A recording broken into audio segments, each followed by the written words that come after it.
ಶ್ರೀಗುರುಭ್ಯೋ ನಮಃ. ಹರಿ ಓಂ. ನಾರಾಯಣಂ ಸುರಗುರುಂ ಜಗದೇಕನಾಥಂ ಭಕ್ತಪ್ರಿಯಂ ಸಕಲಲೋಕನಮಸ್ಕೃತಂಚ ತ್ರೈಗುಣ್ಯವರ್ಜಿತಮಜಂ ವಿಭುಮದ್ಯಮೀಶಂ ವಂದೇ ಭವಘ್ನಮರಾಸುರಸಿದ್ಧವಂದ್ಯಂ. ನಾರಾಯಣಂ ನಮಸ್ಕೃತ್ಯ ನರಂ ಚೈವ ನರೋತ್ತಮಂ ದೇವೀಂ ಸರಸ್ವತೀಂ ವ್ಯಾಸಂ ತತೋ ಜಯಮುದೀರಯೇತ್. ಧರ್ಮವಿಜ್ಞಾನವೈರಾಗ್ಯಪರಮೈಶ್ವರ್ಯಶಾಲಿನಃ ಆನಂದತೀರ್ಥಭಗವತ್ಪಾದಾನ್ ವಂದೇ ನಿರಂತರಂ. ಭವತಿ ಯದನುಭಾವಾದೇಡಮೂಕೋऽಪಿ ವಾಗ್ಮಿ ಜಡಮತಿರಪಿ ಜಂತುರ್ಜಾಯತೆ ಪ್ರಾಜ್ಞಮೌಲಿಃ. ಸಕಲವಚನಚೇತೋ ದೇವತಾ ಭಾರತೀ ಸಾ ಮಮ ವಚಸಿ ನಿಧತ್ತಾಂ ಸನ್ನಿಧಿಂ ಮಾನಸೇ ಚ. ನಮೋऽस्तु ತಾತ್ವಿಕಾ ದೇವಾಃ ವಿಷ್ಣುಭಕ್ತಿಪರಾಯಣಾಃ ಧರ್ಮಮಾರ್ಗೇ ಪ್ರೇರಯಂತು ಭವಂತಃ ಸರ್ವ ಏವ ಹಿ. ನೌಮಿನ್ಯಾಯಸುಧಾದಿಕೃಜ್ಜಯಮುನೀನ್ ಶ್ರೀಪಾದರಾಟ್ಸನ್ಮಣೀನ್ ವ್ಯಾಸಾರ್ಯಾನ್ ವಿವಿಧಾಗಮಾಬ್ಧಿವಿಹರಾನ್ ಶ್ರೀವಾದಿರಾಜಾನಪಿ ವಂದೇ ಹಂಸವರಾನ್ ರಘುತ್ತಮಗುರೂನ್ ವೈದಗ್ಧ್ಯವಾರಾಂ ನಿಧೀನ್ ಶ್ರೀಸತ್ಯವ್ರತರಾಘವೇಂದ್ರಮುನಿಪಾನ್ ಸದ್ಬೋಧಸಧ್ಯಾನಪಾನ್ ಸತ್ಯಾಭಿಜ್ಞಕರಾಬ್ಜೋತ್ಥಾನ್ ಪಂಚಾಶದ್ವರ್ಷಪೂಜಕಾನ್ ಸತ್ಯಪ್ರಮೋದತೀರ್ಥಾರ್ಯಾನ್ ನೌಮಿನ್ಯಾಯಸುಧಾರತಾನ್.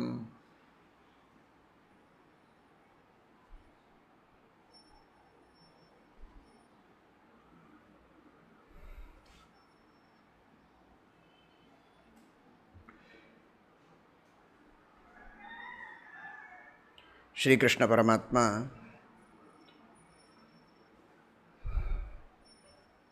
ಧರ್ಮವನ್ನು ಬೋಧನೆ ಮಾಡುವುದಕ್ಕೆ ಹೊರಟಿದ್ದಾನೆ. ಧರ್ಮರಾಜನಿಗೆ ಸಮಗ್ರವಾದ ಧಾರ್ಮಿಕ ಸಮುದಾಯಕ್ಕೆ. ಆದರೆ ಧರ್ಮವನ್ನು ಅನುಷ್ಠಾನ ಮಾಡಬೇಕಾದ ವ್ಯಕ್ತಿ ಧರ್ಮದ ಹಿನ್ನೆಲೆಯಲ್ಲಿ ತತ್ವಜ್ಞಾನವನ್ನು ಚೆನ್ನಾಗಿ ಪಡೆದುಕೊಂಡಿರಬೇಕು. ಸರಿಯಾದ ತತ್ವಜ್ಞಾನವನ್ನು ಪಡೆದುಕೊಂಡು ಧರ್ಮವನ್ನು ಮಾಡಿದರೆ ಆ ಧರ್ಮಕ್ಕೆ ನಿಜವಾದ ಅರ್ಥ ಇದೆ. ಅಂತಹ ಧರ್ಮದಿಂದ ಮಹಾಫಲ ಇದೆ. ಈ ದೃಷ್ಟಿಯಲ್ಲಿ ತನ್ನ ಸರ್ವೋತ್ತಮತ್ವವನ್ನು, ಸಕಲ ಜಗತ್ತಿನ ಸೃಷ್ಟಿ ಸ್ಥಿತಿ ಲಯ ಇತ್ಯಾದಿಗಳಿಗೆ ಕಾರಣನಾಗಿದ್ದಾನೆ ಎಂಬ ತತ್ವವನ್ನು ತಿಳಿದು ಧರ್ಮವನ್ನು ಮಾಡಬೇಕು ಅನ್ನುವ ದೃಷ್ಟಿಯಲ್ಲಿ ಆ ತತ್ವದ ಬಗ್ಗೆ ನಿರೂಪಣೆ ಮಾಡಿದ್ದಾನೆ. ಭಗವಂತ ಮತ್ತೆ ಹೇಳ್ತಾನೆ, ಯಾವುದೇ ಒಂದು ಕರ್ಮ ಇದು ಸಫಲವಾಗಬೇಕಾದರೆ ನನ್ನ ವ್ಯಾಪ್ತವಾದ ರೂಪವನ್ನು, ವಿರಾಟ್ ರೂಪವನ್ನು ಚಿಂತನೆ ಮಾಡಬೇಕು. ಕ್ರಿಯಾವಸಾನೇ ಪ್ರಯತಸ್ಮರೇತ್. ಶ್ರೀಮದ್ ಭಾಗವತದಲ್ಲಿ ಹೇಳಿದಂತೆ ಯಾವುದೇ ಒಂದು ಸತ್ಕರ್ಮದ ಅಂತ್ಯದಲ್ಲಿ, ಆದಿ ಅಂತ್ಯ ಮಧ್ಯದಲ್ಲಿ ಆ ಭಗವಂತನ ಸ್ಮರಣೆ ಮಾಡಬೇಕು. ವಿಶೇಷವಾಗಿ ವಿರಾಟ್ ರೂಪದ ಸ್ಮರಣೆ ಮಾಡಬೇಕು. ಅದರ ಹಿನ್ನೆಲೆ ಇಷ್ಟೇ, ಆ ವಿರಾಟ್ ರೂಪದ ಚಿಂತನದೊಳಗೆ ಸಕಲ ಜಗದ ಆಧಾರನಾಗಿದ್ದಾನೆ ಪರಮಾತ್ಮ, ಸಕಲ ಜಗತ್ ಸೃಷ್ಟಿಕರ್ತೃವಾಗಿದ್ದಾನೆ ಎನ್ನುವ ಅಂಶವನ್ನು ನಾವು ಕಾಣುತ್ತೇವೆ.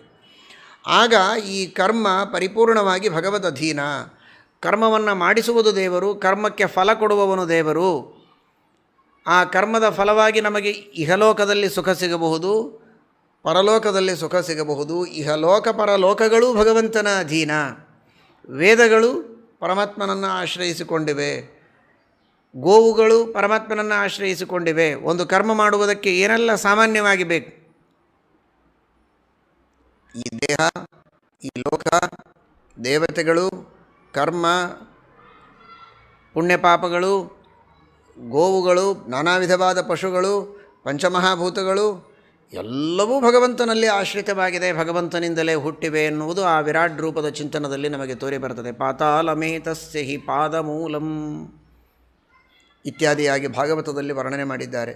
ಆ ಮಾತನ್ನು ಶ್ರೀಕೃಷ್ಣ ಪರಮಾತ್ಮ ಈ ವೈಷ್ಣವ ಧರ್ಮ ಪರ್ವದಲ್ಲಿಯೂ ತಿಳಿಸ್ತಾನೆ. ಮೂರ್ಧಾನಂ ಮೇ ದಿವಂ ವಿದ್ಧಿ ಚಂದ್ರಾದಿತ್ಯೌ ಚ ಲೋಚನೆ ಇತ್ಯಾದಿಯಾಗಿ ಸಕಲ ಲೋಕಗಳು ನನ್ನಲ್ಲಿ ಆಶ್ರಿತವಾಗಿವೆ, ಸಕಲ ಜೀವರಾಶಿಗಳು ನನ್ನಲ್ಲಿ ಆಶ್ರಿತರಾಗಿದ್ದಾರೆ. ವಿಶೇಷವಾಗಿ ಯಾವ ದೇವತೆಗಳ ಪ್ರೀತಿಗಾಗಿ ನೀವು ಯಜ್ಞಯಾಗಾದಿಗಳನ್ನು ಮಾಡ್ತೀರಿ, ಆ ಎಲ್ಲ ದೇವತೆಗಳು ನನ್ನ ಅಂಗದಿಂದಲೇ ಜನಿಸಿದವರು, ನನ್ನನ್ನೇ ಆಶ್ರಯಿಸಿದವರು. ಹೀಗಾಗಿ ನಾವು ನೀವುಗಳೆಲ್ಲ ಚಿಂತೆ ಮಾಡಬೇಕಾಗಿಲ್ಲ. ನಾವು ದೇವತೆಗಳಿಗೆ ಪ್ರಾರ್ಥನೆ ಮಾಡಿದರೆ, ದೇವತೆಗಳಿಗೆ ಆಹುತಿಗಳನ್ನು ಕೊಟ್ಟರೆ ಅವರಿಗೆ ಸೇರುತ್ತೋ ಇಲ್ವೋ, ಹೇಗೆ ಸೇರುತ್ತೆ, ಎಲ್ಲೆಲ್ಲಿಯೋ ಇರ್ತಾರಲ್ವಾ, ಎಲ್ಲರೂ ಭಗವಂತನನ್ನೇ ಆಶ್ರಯಿಸಿಕೊಂಡಿದ್ದಾರೆ. ಭಗವಂತನಿಗೆ ನಾವು ಸಮರ್ಪಣೆ ಮಾಡಿದರೆ ಯಾವ ಯಾವ ದೇವತೆಗಳಿಗೆ ಏನೇನು ಸೇರಬೇಕೋ ಅದೆಲ್ಲವೂ ಸೇರತ್ತೆ. ಅವರೆಲ್ಲರೂ ಸಂತುಷ್ಟರಾಗಿ ನಮ್ಮ ಮೇಲೆ ಅನುಗ್ರಹ ಮಾಡುತ್ತಾರೆ. ಬೇರಿಗೆ ನೀರನ್ನು ಹಾಕಿದರೆ ಹೇಗೆ ಎಲ್ಲ ಶಾಖೆಗಳಿಗೆ, ಉಪಶಾಖೆಗಳಿಗೆ, ಎಲೆಗಳಿಗೆ, ಹೂವು ಹಣ್ಣುಗಳಿಗೆಲ್ಲ ಪುಷ್ಟಿ ಸಿಗತ್ತೋ, ಆ ರೀತಿ ಭಗವಂತ ಬೇರಿದ್ದಂತೆ. ಯಥಾ ತರೋರ್ಮೂಲ ನಿಷೇಚನೇನ ತೃಪ್ಯಂತಿ ತತ್ಸ್ಕಂಧ ಭುಜೋಪಶಾಖಾ ಪ್ರಾಣೋಪಹಾರಾಚ್ಚ ಯಥೇಂದ್ರಿಯಾಣಂ ತಥೈವ ಸರ್ವಾರ್ಹಣಮಚ್ಯುತೇಜ್ಯ. ಹೊಟ್ಟೆಗೆ ಆಹಾರವನ್ನು ಹಾಕಿದರೆ ನಮ್ಮ ದೇಹದ ಎಲ್ಲ ಭಾಗಗಳಿಗೆ ವಿತರಣೆಯಾಗುವಂತೆ, ಬೇರಿಗೆ ನೀರು ಹಾಕಿದರೆ ಗಿಡದ ಎಲ್ಲ ಭಾಗಗಳಿಗೆ ವಿತರಣೆಯಾಗುವಂತೆ, ಸರ್ವರಿಗೂ ಮೂಲನಾದಂತಹ ಭಗವಂತನಿಗೆ ನಾವು ಸಂತೋಷಗೊಳಿಸಿದರೆ, ಅವನಿಗೆ ಪೂಜೆಯನ್ನು ಮಾಡಿದರೆ ಎಲ್ಲ ದೇವತೆಗಳು ಸಂತೋಷ ಪಡ್ತಾರೆ. ಯಾಕೆಂದರೆ ಎಲ್ಲರೂ ಅವನನ್ನೇ ಆಶ್ರಯಿಸಿಕೊಂಡು ಅವನಿಂದಲೇ ಸೃಷ್ಟರಾಗಿ, ಅವನಿಂದ ಪ್ರೇರ್ಯರಾಗಿ, ಅವನ ಅಧೀನರಾಗಿದ್ದಾರೆ. ಈ ದೃಷ್ಟಿಯಲ್ಲಿ ಕರ್ಮಗಳನ್ನು ಮಾಡುವಾಗ ನಾನು ಸರ್ವತ್ರ ವ್ಯಾಪ್ತ ಸರ್ವಲೋಕಾಧಾರ ಎಂಬ ಚಿಂತನೆಯನ್ನು ಮಾಡುವಂತ ಯುಧಿಷ್ಠಿರನಿಗೆ ತಿಳಿಸ್ತಾನೆ. ಜೊತೆಗೆ ಈ ಪಂಚಮಹಾಭೂತಗಳನ್ನು ಕಾಣುತ್ತೇವಲ್ಲ, ಪಂಚಮಹಾಭೂತಗಳಲ್ಲಿ ನಾನಾ ವಿಧವಾದ ಗುಣಗಳನ್ನು ಕಾಣುತ್ತೇವೆ. ಆಕಾಶದಲ್ಲಿ ಶಬ್ದ, ವಾಯುವಿನಲ್ಲಿ ಶಬ್ದ ಸ್ಪರ್ಶ, ತೇಜಸ್ಸಿನಲ್ಲಿ ಶಬ್ದ ಸ್ಪರ್ಶ ರೂಪ, ಜಲದಲ್ಲಿ ಶಬ್ದ ಸ್ಪರ್ಶ ರೂಪರಸಗಳು, ಪೃಥ್ವಿಯಲ್ಲಿ ಶಬ್ದ ಸ್ಪರ್ಶ ರೂಪರಸಗಂಧಗಳು. ಕೃಷ್ಣ ಹೇಳ್ತಾನೆ, ಈ ಎಲ್ಲ ಗುಣಗಳು ಆ ಪಂಚಮಹಾಭೂತಗಳಲ್ಲಿಯ ಸ್ವಭಾವಗಳು ಅಂತ ತಿಳಿಯಬೇಡಿ. ಸ್ವಭಾವಗಳು ನಿಜ, ಆದರೆ ಅವುಗಳನ್ನು ಕೊಟ್ಟವನು ನಾನು. ಸ್ಥಿತೋ ಹ್ಯೇಕಗುಣಃಖೇಹಂ ದ್ವಿಗುಣಶ್ಚಾಸ್ಮಿ ಮಾರುತೆ ತ್ರಿಗುಣಃ ಅಗ್ನೌ ಸ್ಥಿತೋಹಂ ವೈ ಸಲಿಲೇತು ಚತುರ್ಗುಣಃ ಶಬ್ದಾದ್ಯೇ ಗುಣಃ ಪಂಚಮ ಮಹಾಭೂತೇಷು ಪಂಚಷು ತನ್ಮಾತ್ರ ಸಂಸ್ಥಿತಃ ಸೋಹಂ ಪೃಥಿವ್ಯಾಂ ಪಂಚಧಾ ಸ್ಥಿತಃ. ಶಬ್ದ ಖೇ ಪೌರುಷಂ ನೃಷು ಅಂತ ಭಗವದ್ಗೀತೆಯಲ್ಲಿ ಹೇಳ್ತಾನೆ. ಇವತ್ತು ಶಬ್ದ ಬಹಳ ದೊಡ್ಡದಾದಂತಹ ಮಹತ್ವದ ಒಂದು ಗುಣ. ಆ ಶಬ್ದ ಎಂಬ ಒಂದು ತತ್ವ ಇಲ್ಲ ಅಂತಾಗಿದ್ದರೆ ಇವತ್ತು ಜಗತ್ತಿನಲ್ಲಿ ಜ್ಞಾನದ ಪರಂಪರೆಯೇ ಇಲ್ಲದೆ ಹೋಗುವಂತಹ ಒಂದು ಸಂದರ್ಭ. ಒಬ್ಬರ ಮನಸ್ಸಿನಲ್ಲಿದ್ದ ಭಾವನೆಯನ್ನು ಇನ್ನೊಬ್ಬರಿಗೆ ತಿಳಿಸುವುದು ಬಹಳೇ ಕಠಿಣವಾದಂತಹ ಪರಿಸ್ಥಿತಿ ಇತ್ತು. ಯದಿ ಶಬ್ದಾಹ್ವಯಂ ಜ್ಯೋತಿ ಆ ಸಂಸಾರಂ ನ ದೀಪ್ಯತೆ ಇದಮಂಧಂತಮಃ ಕೃತ್ಸ್ನಂ ಜಾಯೇತ ಭುವನತ್ರಯಂ. ಈ ಜಗತ್ತಿನಲ್ಲಿ ಅಜ್ಞಾನಾಂಧಕಾರ ಕವಿದು ಹೋಗ್ತಾ ಇತ್ತು. ಯಾಕೆ ಅಂದರೆ ದೊಡ್ಡ ದೊಡ್ಡ ಜ್ಞಾನಿಗಳಿದ್ದಾರೆ ನಿಜ, ಆದರೆ ಅವರಲ್ಲಿರುವ ಜ್ಞಾನವನ್ನು ಹೇಗೆ ಇನ್ನೊಬ್ಬರಿಗೆ ಕೊಡೋದು? ಮಾಧ್ಯಮವೇನದಕ್ಕೆ? ಏನೋ ಬಾ ಹೋಗು ಕೂಡು ಅಂತ ಹೇಳಬಹುದು ಕೈ ಸನ್ನೆಗಳನ್ನು ಮಾಡಿ. ಅದ್ಭುತವಾದಂತಹ ಬ್ರಹ್ಮಜ್ಞಾನವನ್ನು ನೀಡುವುದು ಹೇಗೆ? ಬ್ರಹ್ಮನ ಮಹಿಮೆಯನ್ನು ತಿಳಿಸುವುದು ಹೇಗೆ? ಜಗತ್ತಿನ ಆಗುಹೋಗುಗಳನ್ನೆಲ್ಲ ಅರ್ಥ ಮಾಡಿಸಿಕೊಡುವುದೆಲ್ಲ ಹೇಗೆ? ಹಾಗಾದರೆ ಅಂತಹ ಒಂದು ಶಬ್ದ ಇದು ಲೌಕಿಕ ವ್ಯವಹಾರಕ್ಕೂ ಬಹಳ ಅನಿವಾರ್ಯವಾಗಿದೆ, ಆಧ್ಯಾತ್ಮಿಕವಾದ ಜ್ಞಾನವನ್ನು ಪಡೆಯೋದಕ್ಕೂ ಬಹಳ ಅನಿವಾರ್ಯ. ಅಂತಹ ಶಬ್ದವೆಂಬ ಗುಣವನ್ನು ಆಕಾಶದಲ್ಲಿ ಕೊಟ್ಟು ಪರಮೋಪಕಾರ ಮಾಡಿದವನು ಭಗವಂತ. ಅದರಂತೆ ಸ್ಪರ್ಶ, ರೂಪ, ರಸ, ಗಂಧ ಇವುಗಳೆಲ್ಲ ನಮ್ಮ ಜೀವನದಲ್ಲಿ ಬದುಕಿಗೆ ಅತ್ಯಂತ ಅವಶ್ಯಕವಾದಂತಹ ಗುಣಗಳು. ಸಂತೋಷ, ನೆಮ್ಮದಿ, ಸುಖ, ವಿಷಯಗಳ ಉಪಭೋಗ ಇವುಗಳನ್ನು ಮಾಡುವ ಮೂಲಕವಾಗಿ ನಾವು ಆ ಎಲ್ಲ ಗುಣಗಳ ಉಪಯೋಗವನ್ನು ಮಾಡಿಕೊಳ್ಳುತ್ತೇವೆ. ಆ ರೀತಿಯ ಉಪಯೋಗಕ್ಕಾಗಿಯೂ ಉಪಭೋಗಕ್ಕಾಗಿಯೂ ಸುಖಕ್ಕಾಗಿಯೂ ಈ ಗುಣಗಳು ಬೇಕು, ಬದುಕಿಗಾಗಿಯೂ ಬೇಕು. ಇದೇ ಗುಣಗಳಿಗೆ ನಿಯಾಮಕನಾಗಿ ಪ್ರೇರಕನಾಗಿ ಇರುವ ಆ ಭಗವಂತನ ಮಹಿಮೆಯನ್ನು ತಿಳಿದು ಮೋಕ್ಷವನ್ನು ಪಡೆಯುವುದಕ್ಕೂ ಇದೇ ಗುಣಗಳು ದಾರಿಯಾಗ್ತವೆ. ಆ ಶಬ್ದವೇ ಭಗವಂತನನ್ನು ತಿಳಿಸಿಕೊಟ್ಟು ನಮ್ಮನ್ನು ಮೋಕ್ಷಕ್ಕೆ ಕರೆದುಕೊಂಡು ಹೋಗೋದು. ಆ ಪರಮಾತ್ಮನ ಪಾದಸ್ಪರ್ಶವೇ, ಭಗವದ್ಭಕ್ತರ ಪಾದಸ್ಪರ್ಶವೇ, ಶಾಲಗ್ರಾಮ ಪ್ರತಿಮಾದಿಗಳ ಸ್ಪರ್ಶವೇ ನಮಗೆ ತಾರಕ. ಆ ಭಗವಂತನಿಗೆ ಅರ್ಪಿತವಾದ ನಿರ್ಮಾಲ್ಯದ ಗಂಧದ ಆಘ್ರಾಣನ, ಭಗವಂತನಿಗೆ ಸಮರ್ಪಿತವಾದ ನೈವೇದ್ಯದ ರಸದ ಆಸ್ವಾದನೆ, ಆ ಪರಮಾತ್ಮನ ದಿವ್ಯವಾದಂತಹ ಮಂಗಲವಾದ ಸ್ವಯಂ ವ್ಯಕ್ತವಾದ ಪ್ರತಿಮೆಗಳು ಅಥವಾ ಪ್ರತಿಷ್ಠಿತವಾದ ಪ್ರತಿಮೆಗಳು, ಶಾಲಿಗ್ರಾಮಾದಿಗಳು, ಭಗವದ್ಭಕ್ತರು, ಪುಸ್ತಕದಲ್ಲಿ ಗ್ರಂಥಗಳಲ್ಲಿರುವಂತಹ ಪಂಕ್ತಿಗಳು, ಶ್ಲೋಕಗಳು, ಇವುಗಳನ್ನು ನಾವು ಕಣ್ಣಿನಿಂದ ನೋಡಿ ಆ ರೂಪವನ್ನು ಗ್ರಹಣ ಮಾಡುವ ಮೂಲಕ ನಾವು ಸಾಧನೆಯನ್ನು ಮಾಡಿಕೊಂಡ್ರೆ ಅದೇ ತಾರಕ. ಹಾಗಾದರೆ ಈ ಶಬ್ದಸ್ಪರ್ಶ ರೂಪ ರಸಗಂಧಗಳು ಕೇವಲ ಭೋಗಕ್ಕೆ ಮಾತ್ರ ಬೇಕು ಅಂತ ತಿಳಿಯಬೇಡಿ. ಈ ಸಂಸಾರದಿಂದ ನಾವು ದಾಟುವುದಕ್ಕೂ ನಮಗೆ ಅತ್ಯಂತ ಅಗತ್ಯ. ಇಹಲೋಕದಲ್ಲಿ ಸುಖವಾಗಿದ್ದು ಪರಲೋಕದ ಸಾಧನೆಯನ್ನು ಮಾಡಿಕೊಂಡು ಕೇವಲ ಪರಲೋಕದ ಸಾಧನೆ ಮಾತ್ರ ಅಲ್ಲ, ಪರತರ ಲೋಕವಾದ ವೈಕುಂಠದ ಸಾಧನೆಗೂ ಮೋಕ್ಷ ಸಾಧನೆಗೂ ನಮಗೆ ಈ ಪಂಚಗುಣಗಳ ಅವಶ್ಯಕತೆ ಇದೆ. ಆ ಪಂಚಗುಣಗಳಿಂದ ಕೂಡಿದ ಪಂಚಮಹಾಭೂತಗಳಿಂದ ನಿರ್ಮಿತವಾದ ಪ್ರಪಂಚವನ್ನು ನಿರ್ಮಾಣ ಮಾಡಿದ ಪಂಚರೂಪಿಯಾದಂತಹ ಪರಮಾತ್ಮನ ಅದ್ಭುತವಾದ ಮಹಿಮೆಯ ಪ್ರಪಂಚನವನ್ನು ಶ್ರೀಕೃಷ್ಣ ಪರಮಾತ್ಮ ಯುಧಿಷ್ಠಿರನ ಮುಂದೆ ಮಾಡುತ್ತಾ ಇದ್ದಾನೆ. ಪುರುಷ ಸೂಕ್ತದಲ್ಲಿ ಹೇಳಿದಂತೆ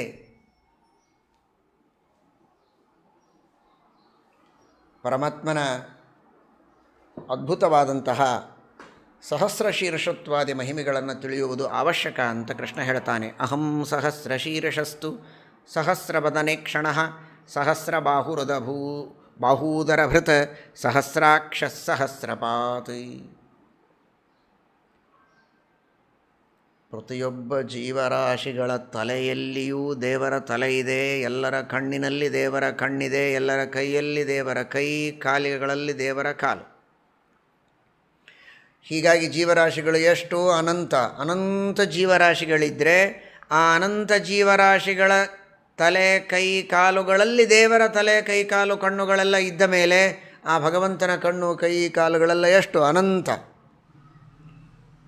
ಈ ರೀತಿಯಾಗಿ ತಿಳಿಯಬೇಕು ಪರಮಾತ್ಮನನ್ನು. ಎಲ್ಲಿಯೋ ಒಂದು ಕಡೆಗೆ ಕುಳಿತಂತಹ ಒಬ್ಬ ರಾಜನಂತ ದೇವರು ಅಂತ ತಿಳಿಯುವುದಲ್ಲ, ನಿಮ್ಮೆಲ್ಲರ ಅಂಗಾಂಗಗಳಲ್ಲಿ ತನ್ನ ಅಂಗಗಳನ್ನಿಟ್ಟು ತನ್ನ ಕಣ್ಣಿನಿಂದ ನಮ್ಮ ಕಣ್ಣಿಗೆ ಶಕ್ತಿಯನ್ನು ಕೊಟ್ಟು ತೋರಿಸುವವ, ತನ್ನ ಕಿವಿಯಿಂದ ನಮ್ಮ ಕಿವಿಗಳಿಗೆ ಶಕ್ತಿ ಕೊಟ್ಟು ಕೇಳಿಸುವವ, ಹೀಗೆ ಸರ್ವಾಂಗಗಳಲ್ಲಿ ತನ್ನ ಸರ್ವಾಂಗಗಳನ್ನಿಟ್ಟು ಆ ಮೂಲಕವಾಗಿ ಸರ್ವ ಕಾರ್ಯಗಳನ್ನು ಮಾಡಿಸುವಂತಹ ವ್ಯಕ್ತಿ ಆ ಪರಮಾತ್ಮ ಎಂಬುದಾಗಿ ನಾವು ಚಿಂತನವನ್ನು ಮಾಡ್ತಾ ಸತ್ಕರ್ಮಗಳನ್ನು ಮಾಡಬೇಕು ಎಂಬುದಾಗಿ ಭಗವಂತ ಇಲ್ಲಿ ತಿಳಿಸ್ತಾನೆ. ಆ ಭಗವಂತ ತನ್ನನ್ನು ತಾನು ಹೇಳಿಕೊಳ್ತಾನೆ, ನಾನು ನಿರ್ಗುಣ ಅಂತ. ನಿರ್ಗುಣ ಎಂಬ ಶಬ್ದಕ್ಕೆ ಸರಿಯಾದ ಅರ್ಥವನ್ನು ನಾವು ತಿಳಿಯಬೇಕು. ಮೇಲಿಂದ ಮೇಲೆ ಇಂತಹ ಶಬ್ದಗಳನ್ನು ನಾವು ಅಲ್ಲಲ್ಲಲ್ಲಿ ಕಾಣ್ತೇವೆ, ಆದರೆ ಎಷ್ಟು ಸೊಗಸಾಗಿ ಭಗವಂತ ಹೇಳ್ತಾನೆ ಅಂದರೆ ಆ ನಿರ್ಗುಣ ಶಬ್ದದ ಅರ್ಥವನ್ನು ಚೆನ್ನಾಗಿ ತಿಳಿದುಕೊಳ್ಳುವುದಕ್ಕೆ ಮಹಾಭಾರತ, ಭಾಗವತ, ಭಗವದ್ಗೀತೆ ಮೊದಲಾದವುಗಳೆಲ್ಲ ನಮಗೆ ಚೆನ್ನಾಗಿ ದಾರಿ ಮಾಡಿಕೊಟ್ಟು ತೋರಿಸ್ತವೆ. ಪರಮಾತ್ಮ ಭಗವಂತನ ಅನೇಕ ಗುಣಗಳನ್ನು, ಧರ್ಮಗಳನ್ನು ಹೇಳ್ತಾನೆ. ಹಿಂದೆ ಹೇಳ್ತಾನೆ, ಮುಂದೆ ಹೇಳ್ತಾನೆ, ಮಧ್ಯದಲ್ಲಿ ನಿರ್ಗುಣ ಅಂತೂ ಒಂದು ಶಬ್ದವನ್ನು ಇಡ್ತಾನೆ. ಹಾಗಾದರೆ ಆ ಶಬ್ದಕ್ಕೆ ಸರಿಯಾದ ಅರ್ಥವನ್ನು ನಾವು ಮಾಡಿಕೊಳ್ಳಿ. ಹಿಂದೆ ನೋಡಿ, ಸಹಸ್ರ ಶೀರ್ಷತ್ವ, ಸಹಸ್ರವದನತ್ವ, ಸಹಸ್ರೇಕ್ಷಣತ್ವ, ಶಬ್ದಾದಿ ನಿಯಾಮಕತ್ವ, ಸಕಲ ಜಗತ್ ಸೃಷ್ಟಿಕರ್ತೃತ್ವ, ಸಂಹಾರಕರ್ತೃತ್ವಾದಿಗಳನ್ನೆಲ್ಲ ಹಿಂದೆ ಹೇಳ್ತಾ ಬಂದಿದ್ದಾನೆ. ಸಕಲ ಜಗದಾಧಾರತ್ವಾದಿಗಳನ್ನು ಹೇಳ್ತಾನೆ. ಮತ್ತೆ ಮುಂದೆ ಹೇಳುವವನಿದ್ದಾನೆ, ಮಧ್ಯದಲ್ಲಿ ನಿರ್ಗುಣ ಅಂತಾನೆ. ಹಾಗಾದರೆ ಯಾವ ಗುಣಧರ್ಮಗಳು ಇಲ್ಲದವ ಅನ್ನುವ ಅಭಿಪ್ರಾಯ ಸರ್ವಥಾ ನಿರ್ಗುಣ ಎಂಬ ಶಬ್ದಕ್ಕೆ ಬರೋದಿಲ್ಲ. ಗುಣಗಳನ್ನು ಹೇಳ್ತಾ ಸಮರ್ಥನೆ ಮಾಡ್ತಾ ಕೊನೆಗೂ ಉಪಸಂಹಾರದಲ್ಲಿ ಗುಣಗಳ ಚಿಂತನ ನೀನು ಮಾಡಲೇಬೇಕು ಅಂತ ಯುಧಿಷ್ಠಿರನಿಗೆ ಹೇಳ್ತಾ ಕೃಷ್ಣ ಮಧ್ಯದಲ್ಲಿ ನಿರ್ಗುಣ ಎಂಬ ಶಬ್ದವನ್ನು ಬಳಸ್ತಾನೆ. ಇದರ ಅರ್ಥ ಸತ್ವಗುಣ, ರಜೋಗುಣ, ತಮೋಗುಣ ಎಂಬ ಪ್ರಾಕೃತವಾದ ಗುಣಗಳೇನಿವೆಯೋ ಆ ಗುಣಗಳು ಭಗವಂತನಲ್ಲಿಲ್ಲ ಎಂಬುದಾಗಿ ಅರ್ಥ ಮಾಡಬೇಕೇ ಹೊರತು ಗುಣಗಳೇ ಇಲ್ಲ ಎಂಬುದಾಗಿ ಅರ್ಥವನ್ನು ಸರ್ವಥಾ ಮಾಡಬಾರದು ಅಂತ ಮಹಾಭಾರತ ನಮಗೆ ತಿಳಿಸಿಕೊಡುತ್ತದೆ. ಅಂತಹ ನಿರ್ಗುಣನಾದ ಸತ್ವರಜಸ್ತಮೋ ಗುಣಗಳಿಂದ ಅತೀತನಾದಂತಹ ವ್ಯಕ್ತಿ, ಅಪ್ರಾಕೃತವಾದಂತಹ ಶರೀರವನ್ನು ಪಡೆದಿದ್ದಾನೆ ಪರಮಾತ್ಮ. ನಿರ್ಮಮ, ನಿರ್ವಿಕಾರ. ಇಂತಹ ದೊಡ್ಡ ಜಗತ್ತಿನ ನಿರ್ಮಾಣ ಮಾಡಿದರೂ ಶ್ರಮ ಇಲ್ಲ, ಆಯಾಸ ಇಲ್ಲ. ಒಂದೊಮ್ಮೆ ಈ ಜಗತ್ತಿನ ಪ್ರಳಯ ಮಾಡುವಾಗಲೂ ಯಾವುದೇ ರೀತಿಯ ಖೇದ ಇಲ್ಲ ಅವನಿಗೆ. ಸೃಷ್ಟಿಯನ್ನು ಮಾಡುವಾಗ, ಸ್ಥಿತಿಯನ್ನು ಮಾಡುವಾಗ ಇರುವ ಉತ್ಸಾಹವೇ ಪ್ರಳಯವನ್ನು ಮಾಡುವಾಗಲೂ ಇದೆ. ಏಕಪ್ರಕಾರನಾಗಿರ್ತಾನೆ. ಅದಕ್ಕಾಗಿಯೇ ಪರಮಾತ್ಮನನ್ನು ಶಾಶ್ವತ ಅಂತ ಕರೀತಾರೆ. ಶಾಶ್ವತ ಏಕಪ್ರಕಾರನಾಗಿದ್ದಾನೆ ಪರಮಾತ್ಮ. ಆ ರೀತಿಯ ಆ ಭಗವಂತನ ಸೃಷ್ಟ್ಯಾದಿಗಳನ್ನು ತಿಳಿಯಬೇಕು. ಸಂಕ್ಷೇಪದಲ್ಲಿ ಹೇಳಬೇಕಾದರೆ ಯುಧಿಷ್ಠಿರ ನ ತದಸ್ತಿ ಕ್ವಚಿದ್ರಾಜನ್ ಯತ್ರಾಹಂ ನ ಪ್ರತಿಷ್ಠಿತಃ ನ ಚ ತದ್ವಿದ್ಯತೆ ಭೂತಂ ಮಯಿ ಯನ್ನ ಪ್ರತಿಷ್ಠಿತಂ. ಒಂದೊಂದನ್ನು ನಿನಗೆ ಎಷ್ಟು ಅಂತ ಹೇಳಲಿ, ಜಗತ್ತಿನಲ್ಲಿ ಅನಂತ ವಸ್ತುಗಳಿವೆ. ಆ ಎಲ್ಲ ವಸ್ತುಗಳಲ್ಲಿ ನಾನಿದ್ದೇನೆ ಅಂತ ಹೇಳ್ತಾ ಕುಳಿತರೆ ಮುಗಿಯೋದಿದೆಯಾ? ಹಾಗಾದರೆ ಒಂದೇ ಮಾತು ತಿಳಿ, ಜಗತ್ತಿನಲ್ಲಿ ಏನಿದೆ ಆ ಎಲ್ಲ ವಸ್ತುಗಳಲ್ಲಿಯೂ ನಾನು ಅಂತರ್ಯಾಮಿಯಾಗಿದ್ದೇನೆ. ಆ ಎಲ್ಲ ವಸ್ತುಗಳು ನನ್ನಲ್ಲಿ ಆಶ್ರಯಿಸಿಕೊಂಡಿವೆ. ನಾನು ಯಾವುದನ್ನು ಆಶ್ರಯಿಸಿ ಇಲ್ಲ, ಆದರೆ ಅಂತರ್ಯಾಮಿಯಾಗಿ ನಿಯಾಮಕನಾಗಿದ್ದೇನೆ. ನನಗೆ ಅವುಗಳ ಆಧಾರದ ಅವಶ್ಯಕತೆ ಇಲ್ಲ, ಆದರೆ ಅವುಗಳಿಗೆ ಅವಶ್ಯಕತೆ ಇದೆ ಅನ್ನೋದಕ್ಕೆ ಒಳಗಿದ್ದೇನೆ. ಅವುಗಳು ಮಾತ್ರ ನನ್ನ ಅವಶ್ಯಕತೆಯನ್ನು ಅಪೇಕ್ಷಿಸಿ ನನ್ನಲ್ಲಿ ಆಶ್ರಯಿಸಿಕೊಂಡಿವೆ. ಇಷ್ಟನ್ನು ತಿಳಿದರೆ ಸಾಕು. ನೀನು ಸಕಲ ಜಗದಾಧಾರ ನಾನು, ಸರ್ವಾಂತರ್ಯಾಮಿ ನಾನು. ಇಷ್ಟನ್ನು ತಿಳಿದು ಉಪಾಸನೆ ಮಾಡಿದರೆ ಎಲ್ಲ ಕರ್ಮಗಳು ಸಾರ್ಥಕವಾಗುತ್ತೆ ಎಂಬುದಾಗಿ ಪರಮಾತ್ಮ ಹೇಳ್ತಾನೆ. ಮಯಾ ಸೃಷ್ಟಾನಿ ಭೂತಾನಿ ಮನ್ಮಯಾನಿ ಚ ಪಾಂಡವ ಮಾಮೇವನ ವಿಜಾನಂತಿ ಮಾಯೆಯ ಮೋಹಿತಾನಿ ಮೇ ಏವಂ ಸರ್ವಂ ಜಗದಿದಂ ಸದೈವಾಸುರ ಮಾನಶಂ ಮತ್ತಃ ಪ್ರಭವತೆ ರಾಜನ್ ಮಯ್ಯೇವ ಪ್ರವಿಲೀಯತೆ. ನೋಡಿ, ಮತ್ತೊಂದು ಶಬ್ದ ಬಂತು, ಮನ್ಮಯಾನಿ. ಈ ಜಗತ್ತೆಲ್ಲ ಮನ್ಮಯ, ಕೃಷ್ಣಮಯ, ಬ್ರಹ್ಮಮಯ, ಭಗವನ್ಮಯ. ಹಾಗಾದರೆ ಜಗತ್ತೇ ಭಗವಂತ ಅಂತ ಹೇಳಿದ ಹಾಗೆ ತೋರ್ತದೆ. ಎಷ್ಟು ಸುಂದರವಾಗಿ ಶ್ರೀಮದ್ ಆನಂದತೀರ್ಥ ಭಗವತ್ಪಾದಾಚಾರ್ಯರು ಹೇಳುವಂತಹ ಅಭಿಪ್ರಾಯಗಳು ಮಹಾಭಾರತಾದಿ ಮೂಲ ಗ್ರಂಥಗಳಿಂದ ನಮಗೆ ತೋರಿ ಬರ್ತವೆ. ನೋಡಿ ಹೇಗೆ ಹೇಳ್ತಾನೆ ಕೃಷ್ಣ, ಮಯಾ ಸೃಷ್ಟಾನಿ ಭೂತಾನಿ ಮನ್ಮಯಾನಿ ಚ ಪಾಂಡವ. ಯಾಕೆ ಈ ಎಲ್ಲ ಜಗತ್ತಿನಲ್ಲಿರುವ ಚೇತನಾತ್ಮಕವಾದ ಪದಾರ್ಥಗಳನ್ನು ಮನ್ಮಯ, ಬ್ರಹ್ಮಮಯ ಅಂತ ಕರೀತಾರೆ? ಅಂದರೆ ಮಯಾ ಸೃಷ್ಟಾನಿ, ನಾನು ಸೃಷ್ಟಿ ಮಾಡಿದ್ದೇನೆ ಅನ್ನೋದಕ್ಕಾಗಿ, ನಾನೇ ಇದಕ್ಕೆ ಸೃಷ್ಟಿಕರ್ತ ಪ್ರಧಾನ ಅನ್ನೋದಕ್ಕೆ ಮನ್ಮಯ. ಮಯ ಎಂಬ ಶಬ್ದಕ್ಕೆ ಪ್ರಧಾನ ಅಂತ ಅರ್ಥ ಇದೆ. ಮನ್ಮಯ, ಮತ್ಪ್ರಧಾನಕ, ನಾನೇ ಸೃಷ್ಟಿಕರ್ತ, ತಂದೆ, ಸ್ವಾಮಿ, ಒಡೆಯ ಅನ್ನೋದಕ್ಕೆ ಇವುಗಳನ್ನು ಮನ್ಮಯ ಅಂತಾರೆ ಹೊರತು ನಾನೇ ಜಗತ್ತು ಅನ್ನುವ ದೃಷ್ಟಿಯಲ್ಲಿ ಅಲ್ಲ ಅನ್ನುವ ಸೂಚನೆಯನ್ನು ಶ್ರೀಕೃಷ್ಣ ಪರಮಾತ್ಮನೇ ಕೊಡ್ತಾ ಇದ್ದಾನೆ. ಸರ್ವಂ ಜಗದಿದಂ ಮತ್ತಃ ಪ್ರಭವತೆ ಮೈ ಪ್ರವಿಲೀಯತೆ, ಅದಕ್ಕಾಗಿ ಮನ್ಮಯ. ಶ್ರೀಮದ್ ಆಚಾರ್ಯರು ಗೀತಾಭಾಷ್ಯದಲ್ಲಿ ಹೇಳುವಂತಹ ಮಾತನ್ನು ನಾವು ಇಲ್ಲಿ ಸ್ಮರಿಸಿಕೊಳ್ಳಬಹುದು.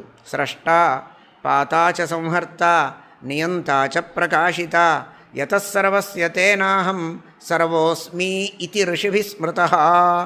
ಯಾಕೆ ನನ್ನ ಸರ್ವ ಅಂತ ಕರೀತಾರೆ? ಸರ್ವಂ ಖಲ್ವಿದಂ ಬ್ರಹ್ಮ ವಾಸುದೇವ ಸರ್ವಮಿತಿ ಸಮಹಾತ್ಮ ಸುದುರ್ಲಭ.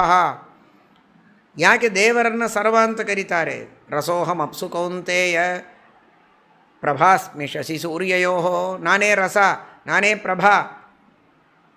ಈ ರೀತಿಯಾಗಿ ಯಾಕೆ ನನ್ನನ್ನು ಹೇಳ್ತಾರೆ ಅಂತ ಹೇಳ್ತಾ ಭಗವಂತ ಹೇಳ್ತಾನೆ. ಈ ರೀತಿಯಾಗಿ ಹೇಳುವುದರ ಶ್ರೀಮದಾಚಾರ್ಯರು ಅದಕ್ಕೆ ವ್ಯಾಖ್ಯಾನ ಮಾಡ್ತಾರೆ. ಈ ರೀತಿಯಾಗಿ ಹೇಳುವುದರ ಉದ್ದೇಶ ದೇವರೇ ರಸ, ದೇವರೇ ಸೂರ್ಯನ ಪ್ರಭೆ, ದೇವರೇ ಜಗತ್ತು ಅನ್ನುವ ಅರ್ಥ ಅಲ್ಲ. ಜಗತ್ತಿನ ಸೃಷ್ಟಿ ಸ್ಥಿತಿ ಲಯಗಳನ್ನು ಮಾಡ್ತಾನೆ. ಜಗತ್ತಿನ ಸರ್ವಸ್ವವೂ ದೇವರ ಅಧೀನ. ಬಿಡಿ ಬಿಡಿಯಾಗಿ ಹೇಳುವುದಕ್ಕೆ ಸಾಧ್ಯ ಇಲ್ಲ. ದೇವರು ಏನೆಲ್ಲ ಜಗತ್ತಿಗೆ ಕೊಡ್ತಾನೆ ಅಂತ ಇಡಿಯಾಗಿ ಹೇಳುವುದಕ್ಕಿರುವಂತಹ ಒಂದು ಶಬ್ದ ಅದು ದೇವರೇ ಜಗತ್ತು ಅಂತ. ಅದರರ್ಥ ಈ ಜಗತ್ತಿನ ಸರ್ವಸ್ವವೂ ದೇವರ ಅಧೀನ. ಯದಧೀನ ಯಸ್ಯ ಸತ್ತ ತತ್ತದಿತ್ಯೇವ ಭಣ್ಯತೆ. ಆ ಅರ್ಥದಲ್ಲಿ ಮನ್ಮಯ ಎಂಬ ಶಬ್ದವನ್ನು ನಾನು ಬಳಸಿದ್ದೇನೆ ಅಂತ ತನ್ನ ಶಬ್ದದ ವ್ಯಾಖ್ಯಾನವನ್ನು ಶ್ರೀಕೃಷ್ಣ ಪರಮಾತ್ಮನೇ ಮಾಡುವ ಮೂಲಕ ಭಗವದ್ಗೀತೆ ಮೊದಲಾದವುಗಳಲ್ಲಿ ಬಂದ ಶಬ್ದಗಳಿಗೂ ವ್ಯಾಖ್ಯಾನವನ್ನು ಶ್ರೀಕೃಷ್ಣ ಪರಮಾತ್ಮ ತಾನೇ ಇಲ್ಲಿ ಮಾಡ್ತಾ ಇದ್ದಾನೆ ಎಂಬುದಾಗಿ ನಾವಿಲ್ಲಿ ಅರ್ಥ ಮಾಡಿಕೊಳ್ಳಬೇಕಾಗಿದೆ. ಏವಮಾತ್ಮೋದ್ಭವಂ ಸರ್ವಂ ಜಗದುದ್ದಿಶ್ಯ ಕೇಶವಃ. ತಾನೇ ಹುಟ್ಟಿಸಿದ ಪ್ರಪಂಚ ತನ್ನ ಕಣ್ಣೆದುರಿನಲ್ಲಿದೆ. ತನ್ನ ಮಕ್ಕಳು ಕಣ್ಣೆದುರಿನಲ್ಲಿದ್ದಂತೆ ವೃಷಭನಾಮಕ ಪರಮಾತ್ಮ ಹೇಗೆ ತನ್ನ ಮಕ್ಕಳಿಗೆ ಜಾಯಂತೆಯರಿಗೆ, ಜಯಂತಿ ನಾಮಕಳಾದ ಮಹಾಲಕ್ಷ್ಮಿಯಿಂದ ತನ್ನಿಂದ ಅವತರಿಸಿದಂತಹ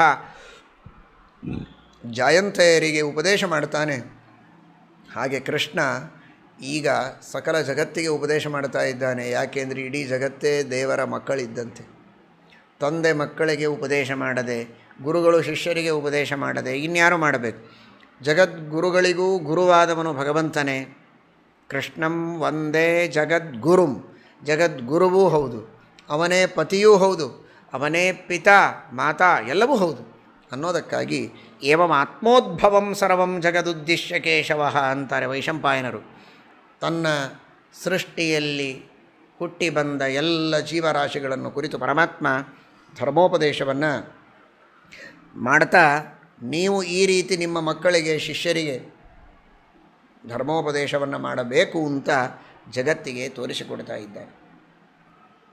ಎಲ್ಲ ಋಷಿಗಳು, ಮುನಿಗಳು, ಯಕ್ಷರು, ನಾಗ, ಗುಹ್ಯ ಕಿನ್ನರರು, ಭೂತಗಳು, ವಾಲಖಿಲ್ಯಾದಿ ಮಹಾಮಹಾ ಋಷಿಗಳು, ಭಗವದ್ಭಕ್ತರು ಪಂಚರಾತ್ರಾದಿ ಆಗಮಗಳಲ್ಲಿ ಹೇಳಿದಂತಹ ಪೂಜಾದಿ ಕರ್ಮಗಳನ್ನು ಪಂಚಕಾಲಗಳಲ್ಲಿ ಸರಿಯಾಗಿ ಇಜ್ಜಾ ಅಭಿಗಮನ ಮೊದಲಾದಂತಹ ಎಲ್ಲ ಕಾರ್ಯಗಳನ್ನು ಮಾಡುವಂತಹ ಪಾಂಚರಾತ್ರಿಕರು ಇವರೆಲ್ಲ ಅಲ್ಲಿ ಕುಳಿತಿದ್ದಾರೆ.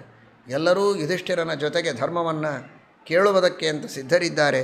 ಪರಮಾತ್ಮನಿಗೆ ಶಿರಸ ವಂದನ ಮಾಡಿದ್ದಾರೆ. ಆ ರೀತಿ ಅವರೆಲ್ಲ ನಮಸ್ಕಾರವನ್ನು ಮಾಡಿ ಭಗವಂತನಿಗೆ ಪ್ರಾರ್ಥನೆಯನ್ನು ಮಾಡ್ತಾ ಇರುವಾಗ ಯುಧಿಷ್ಠಿರನ ಪ್ರಶ್ನೆಗಳಿಗೆ ಉತ್ತರವನ್ನು ಹೇಳ್ತಾ ಪರಮಾತ್ಮ ಹೇಳ್ತಾನೆ, ವರ್ಣಾಶ್ರಮ ಧರ್ಮಗಳನ್ನು ಚೆನ್ನಾಗಿ ಪರಿಪಾಲನೆ ಮಾಡಿ ಭಗವಂತನಿಗೆ ಅರ್ಪಣೆ ಮಾಡುವುದೇ ಶ್ರೇಷ್ಠವಾದಂತಹ ಸದ್ಗತಿಗೆ ಸಾಧನವಾದದ್ದು. ಅವರವರ ವರ್ಣಗಳಿಗೆ ತಕ್ಕಂತೆ ಶಾಸ್ತ್ರವಿಹಿತವಾದ ಕರ್ತವ್ಯ ಕರ್ಮಗಳನ್ನು ಮಾಡಬೇಕು. ಸ್ವವಿಹಿತ ವೃತ್ತ್ಯಾ ಭಕ್ತ್ಯಾ ಭಗವದಾರಾಧನಮೇವ ಪರಮೋ ಧರ್ಮ ತದ್ವಿರುದ್ಧ ಸರ್ವೋಪಿ ಅಧರ್ಮ. ಶಾಸ್ತ್ರದಲ್ಲಿ ಯಾವ ವ್ಯಕ್ತಿಗೆ ಯಾವ ಕರ್ತವ್ಯ ಕರ್ಮಗಳನ್ನು ಮಾಡಬೇಕು ಅಂತ ವಿಧಾನ ಮಾಡಿದ್ದಾರೆ, ಆ ಕರ್ತವ್ಯ ಕರ್ಮಗಳನ್ನು ಶ್ರದ್ಧೆಯಿಂದ ಭಕ್ತಿಯಿಂದ ನಿಷ್ಠೆಯಿಂದ ಮಾಡಬೇಕು. ಮಾಡುವಾಗ ದೇವರು ಅಂತರ್ಯಾಮಿಯಾಗಿ ಮಾಡಿಸ್ತಾ ಇದ್ದಾನೆ ಎನ್ನುವ ಅನುಸಂಧಾನ. ಈ ಕರ್ಮಗಳು ಭಗವಂತನಿಗೆ ಪೂಜಾರೂಪವಾಗಿ ನಾನು ಸಮರ್ಪಣೆ ಮಾಡುತ್ತೇನೆ, ಅವನ ಪ್ರೀತಿಗಾಗಿ ಮಾಡ್ತಾ ಇದ್ದೇನೆ. ನನ್ನನ್ನು ಹುಟ್ಟಿಸಿದ ದೇವ, ಹುಟ್ಟಿದ ನಾನು ಸುಖವಾಗಿ ಬದುಕಿ ಮುಂದೆ ಮತ್ತೆ ಸುಖವನ್ನು ಅನುಭವಿಸಬೇಕು ಅಂತಾದರೆ ಈ ಮಾರ್ಗದಲ್ಲಿರಬೇಕು ಅನ್ನುವುದು ಅವನ ಆದೇಶ. ಆ ರೀತಿ ನಾನಿದ್ದರೆ ನಿಶ್ಚಿತವಾಗಿಯೂ ನನಗೆ ಮಂಗಲ ಕ್ಷೇಮವಾಗತ್ತೆ, ಪರಮಾತ್ಮನ ಅನುಗ್ರಹವಾಗತ್ತೆ ಅನ್ನುವ ವಿಶ್ವಾಸದಿಂದ ಆ ಕರ್ಮವನ್ನು ಮಾಡಿ ಗುರುಗಳ ತತ್ವಾಭಿಮಾನಿ ದೇವತೆಗಳ ವಾಯುದೇವರ ಅಂತರ್ಯಾಮಿಯಾದ ಆ ಪರಮಾತ್ಮನಿಗೆ ಅರ್ಪಣೆಯನ್ನು ಮಾಡಿದರೆ ಆಗ ಆ ಧರ್ಮ ಇದು ಸಾರ್ಥಕವಾಗತ್ತೆ. ಅಂತಹ ಧರ್ಮವನ್ನು ಅನುಷ್ಠಾನ ಮಾಡಿದರೇ ಧರ್ಮದಿಂದ ಸಿಗಬೇಕಾದ ಫಲವನ್ನು ಅವನು ಪಡೆಯಬಹುದು. ಅದನ್ನು ಬಿಟ್ಟು ತನಗೆ ವಿಹಿತವಲ್ಲದ ಧರ್ಮಗಳನ್ನು ಮಾಡ್ತಾ ಹೋದರೆ, ಧರ್ಮವನ್ನೇ ಮಾಡದೇ ಇದ್ದರೂ ಸದ್ಗತಿ ಇಲ್ಲ, ಸುಖ ಇಲ್ಲ. ಧರ್ಮ ಅಂತ ಮಾಡ್ತಾನೆ, ಶಾಸ್ತ್ರದಲ್ಲಿ ಹೇಳಿದ ಧರ್ಮಗಳನ್ನೇ ಮಾಡ್ತಾನೆ, ಆದರೆ ಇವನಿಗೆ ಹೇಳಿದ ಧರ್ಮವನ್ನು ಮಾಡೋದಿಲ್ಲ. ಇನ್ನೊಬ್ಬರಿಗೆ ಹೇಳಿದ ಧರ್ಮವನ್ನು ತಾನು ಮಾಡುತ್ತೇನೆ ಅಂದರೆ ಅದರಿಂದಲೂ ಸುಖವಾಗುವುದಿಲ್ಲ. ಸ್ವಧರ್ಮೇ ನಿಧನಂ ಶ್ರೇಯ ಪರಧರ್ಮೋ ಭಯಾವಹ. ತನ್ನ ವರ್ಣಾಶ್ರಮಗಳಿಗೆ ವಿಹಿತವಾದ ಧರ್ಮಗಳನ್ನೇ ತಾನು ಅನುಷ್ಠಾನ ಮಾಡಬೇಕು, ಅದರಿಂದಲೇ ಅವನ ಉದ್ಧಾರವಾಗುತ್ತೆ ಎಂಬ ಮಾತನ್ನು ಶ್ರೀಕೃಷ್ಣ ಪರಮಾತ್ಮ ತಿಳಿಸ್ತಾನೆ. ಶೃಣು ವರ್ಣಕ್ರಮೇಣ ಇವ ಧರ್ಮಂ ಧರ್ಮಭೃತಾಂಬರ. ಬ್ರಾಹ್ಮಣನ ಕರ್ತವ್ಯ ಕರ್ಮಗಳೇನು ಅಂತ ಕೃಷ್ಣ ಪರಮಾತ್ಮ ತಿಳಿಸ್ತಾ ಇದ್ದಾನೆ. ಅಲ್ಲಿ ನೆರೆದಂತಹ ದೊಡ್ಡದಾದ ಸಭೆ, ಎಲ್ಲ ವರ್ಣದವರು ಕೂಡ ಭಗವಂತನ ಮುಖಾರವಿಂದದಿಂದ ಉಪದೇಶವನ್ನು ಕೇಳ್ತಾ ಇದ್ದಾರೆ. ಅವರವರ ಕರ್ತವ್ಯವನ್ನು ಅವರಿಗೆ ತಿಳಿಸಿಕೊಡ್ತಾ ಇದ್ದಾನೆ. ಶಿಖಾ ಯಜ್ಞೋಪವೀತಿ ಸ್ಯಾತ್ ಸಂಧ್ಯಾಂ ಏಚಾಪ್ಯುಪಾಸತೆ ಯೈಶ್ಚ ಪೂರ್ಣಾಹುತಿ ಪ್ರಾಪ್ತ ವಿಧಿವಜ್ಜುಹ್ವತೆ ಚಯೇ. ಬ್ರಾಹ್ಮಣನಾದಂತಹ ವ್ಯಕ್ತಿ ಶಿಖಾ ಯಜ್ಞೋಪವೀತಗಳನ್ನು ಇಟ್ಟುಕೊಳ್ಳಬೇಕಾದದ್ದು ಮೊಟ್ಟಮೊದಲನೆಯ ಕರ್ತವ್ಯ. ವಿಶಿಖಃ ಅನುಪನೀತಶ್ಚ ಯತ್ ಕರೋತಿ ನ ತತ್ಕೃತಂ. ಶಿಖಾ ಯಜ್ಞೋಪವೀತಗಳನ್ನು ಇಟ್ಟುಕೊಳ್ಳದೆ ಸತ್ಕರ್ಮಗಳನ್ನು ಮಾಡಿದರೆ ಪ್ರಯೋಜನವಿಲ್ಲ. ಉಪನಯನ ಮಾಡಿಕೊಳ್ಳಬೇಕು ಸಕಾಲಕ್ಕೆ. 8 ವರ್ಷಕ್ಕೆ ಉಪನಯನವನ್ನು ಮಾಡಿಕೊಳ್ಳಬೇಕು. ಉಪನಯನವಾದ ಮೇಲೆ ಶಿಖಾ ಯಜ್ಞೋಪವೀತಗಳನ್ನು ಧಾರಣ ಮಾಡಬೇಕು. ಕೇವಲ ಶಿಖಾ ಯಜ್ಞೋಪವೀತಗಳನ್ನು ಧಾರಣೆ ಮಾಡಿದರೆ ಪ್ರಯೋಜನ ಇಲ್ಲ. ಆ ಶಿಖಾ ಯಜ್ಞೋಪವೀತಗಳನ್ನು ಧಾರಣ ಮಾಡಿ ನಿತ್ಯದಲ್ಲಿ ಸಂಧ್ಯಾವಂದನವನ್ನು ಮಾಡಬೇಕು. ಸಂಧ್ಯಾಂ ಯೇ ಚಾಪ್ಯುಪಾಸತೆ, ತ್ರಿಕಾಲ ಸಂಧ್ಯಾವಂದನವನ್ನು ಮಾಡಬೇಕು. ಸೂರ್ಯಾಂತರ್ಗತನಾಗಿರುವಂತಹ ನಾರಾಯಣ, ಆ ನಾರಾಯಣನ ಉಪಾಸನೆಯನ್ನು ಮಾಡಬೇಕು. ತಾಪಿನಿ ಪಾಚಿನಿ ಚೈವ ಶೋಷಿಣಿ ಚ ಪ್ರಕಾಶಿನಿ ನೈವ ರಾಜನ್ ರವೇಶಕ್ತಿ ಶಕ್ತಿರ್ನಾರಾಯಣಸ್ಯ ಸಾ. ಆ ಸೂರ್ಯಾಂತರ್ಗತನಾಗಿ ಪರಮಾತ್ಮ ನಮ್ಮೆಲ್ಲರಿಗೆ ಧಾನ್ಯಗಳನ್ನು ಪಕ್ವ ಮಾಡಿಕೊಡ್ತಾನೆ, ವನಸ್ಪತಿಗಳನ್ನು ಬೆಳೆಸಿಕೊಡ್ತಾನೆ, ಇಲ್ಲಿರುವ ನೀರನ್ನು ಮೇಲೆ ಸೆಳೆದುಕೊಂಡು ಮತ್ತೆ ಮಳೆಯ ರೂಪದಲ್ಲಿ ಶುದ್ಧವಾಗಿ ಮಾಡಿಕೊಡ್ತಾನೆ, ಈ ಎಲ್ಲ ಬೆಳಕು ಕೊಡ್ತಾನೆ, ಒಂದೇ ಎರಡೇ ಶೀತವಾಗದಂತೆ ನಮ್ಮನ್ನು ಕಾಪಾಡ್ತಾನೆ. ಹಾಗಾದರೆ ಬದುಕಿಗೆ ಬೇಕಾದ ತಾಪಮಾನವನ್ನು, ವನಸ್ಪತಿಗಳನ್ನು, ಮಳೆಯನ್ನು ಎಲ್ಲವನ್ನೂ ಕೊಟ್ಟು ನಮ್ಮನ್ನು ಕಾಪಾಡುವಂತಹ ಆ ಸೂರ್ಯಾಂತರ್ಗತನಾದ ನಾರಾಯಣ. ಇಷ್ಟು ಮಾತ್ರ ಅಲ್ಲ, ಉಪಾಸನೆಯನ್ನು ಮಾಡಿದರೆ ತತ್ವಜ್ಞಾನವನ್ನೇ ಕೊಟ್ಟು ಮೋಕ್ಷವನ್ನೇ ಕೊಡುವಂತಹ ಭಗವಂತ. ಅಂತಹ ಸೂರ್ಯಾಂತರ್ಗತ ನಾರಾಯಣನ ಉಪಾಸನೆಯನ್ನು ಗಾಯತ್ರಿಯ ಜಪದ ಮೂಲಕ 3 ಕಾಲದಲ್ಲಿ ಮಾಡತಕ್ಕಂಥದ್ದು ಅತ್ಯಂತ ಶ್ರೇಷ್ಠವಾದ ಕರ್ತವ್ಯ. ಆ ಕರ್ತವ್ಯ ಕರ್ಮದ ಪರಿತ್ಯಾಗವನ್ನು ಸರ್ವಥಾ ಮಾಡಬಾರದು. 108 ಕಾರ್ಯಗಳನ್ನು, ಧಾರ್ಮಿಕ ಕಾರ್ಯಗಳನ್ನು ಮಾಡುವಂತಹ ಸಜ್ಜನರು ಅನೇಕರಿದ್ದಾರೆ. ಅವರೆಲ್ಲ ಆ ಸತ್ಕಾರ್ಯಗಳನ್ನು ಮಾಡುತ್ತಾರೆ, ಧರ್ಮದಲ್ಲಿ ಶ್ರದ್ಧೆ ಇದೆ, ದೇವರಲ್ಲಿ ಭಕ್ತಿ ಇದೆ ಎನ್ನುವುದಕ್ಕೋಸ್ಕರ ಅಭಿನಂದನೀಯರೇ, ಸಂಶಯವೇ ಇಲ್ಲ. ಆದರೆ ನಿತ್ಯ ಕರ್ಮಗಳ ಪರಿತ್ಯಾಗವನ್ನು ಮಾಡಿ ಇನ್ನುಳಿದ ಕರ್ಮಗಳನ್ನು ಮಾತ್ರ ಮಾಡುತ್ತೇನೆ ಅಂದರೆ ಸಾಲದು. ನಿತ್ಯ ಕರ್ಮಗಳನ್ನು ಮಾಡಲೇಬೇಕು. ಸಂಧ್ಯಾವಂದನಾದಿ ನಿತ್ಯ ಕರ್ಮಗಳನ್ನು ಮಾಡಿ ಇನ್ನುಳಿದ ದಾನ ಧರ್ಮಾದಿ ಕರ್ಮಗಳನ್ನು ಎಷ್ಟೇ ಮಾಡಿದರೂ ಕೂಡ ಅವುಗಳಿಗೆ ವಿಶೇಷವಾದಂತಹ ಫಲ ಇದೆ. ನಿತ್ಯ ಕರ್ಮಗಳನ್ನು ಪರಿತ್ಯಾಗ ಮಾಡಿ ನಾನು ಕೇವಲ ನನ್ನ ಇಚ್ಛೆಗೆ ಬಂದ ಕೆಲವು ಧರ್ಮಗಳನ್ನು ನಾನು ಅನುಷ್ಠಾನ ಮಾಡ್ತೇನೆ ಅಂತ ಹೇಳುವುದಕ್ಕೆ ಸಾಧ್ಯ ಇಲ್ಲ. ನಿತ್ಯದಲ್ಲಿ ವೈಶ್ವದೇವವನ್ನು ಗೃಹಸ್ಥಾಶ್ರಮಿಗಳಾದವರು ಮಾಡಲೇಬೇಕು. ತೈರ್ದತ್ತಾನ್ ಅಪ್ರದಾಯೈಭ್ಯ ಯೋ ಭುಂಕ್ತೆ ಸ್ಥೇನ ಏವ ಸಹ. ಶ್ರೀಕೃಷ್ಣ ಪರಮಾತ್ಮನೇ ಭಗವದ್ಗೀತೆಯಲ್ಲಿ ಹೇಳಿದಂತಹ ಮಾತು. ದೇವತೆಗಳೇ ನಮಗೆ ಮಳೆ ಕೊಡೋದು, ದೇವತೆಗಳಿಂದಲೇ ನಾವು ಬದುಕೋದು. ನಮ್ಮ ದೇಹಕ್ಕೆ ಅಭಿಮಾನಿಗಳಾಗಿ, ಇಂದ್ರಿಯಕ್ಕೆ ಅಭಿಮಾನಿ ದೇವತೆಗಳಾಗಿ, ಮನಸ್ಸು ಮೊದಲಾದ ಎಲ್ಲ ತತ್ವಗಳಿಗೂ ನಿಯಾಮಕರಾಗಿ, ಪಂಚಮಹಾಭೂತಗಳಿಗೆ ನಿಯಾಮಕರಾಗಿ ಉಪಕಾರ ಮಾಡುವಂತಹ ದೇವತೆಗಳಿದ್ದಾರೆ. ಆ ದೇವತೆಗಳಿಗೆ ನಾವು ಕೃತಜ್ಞತೆಯನ್ನು ಅರ್ಪಣೆ ಮಾಡದೆ,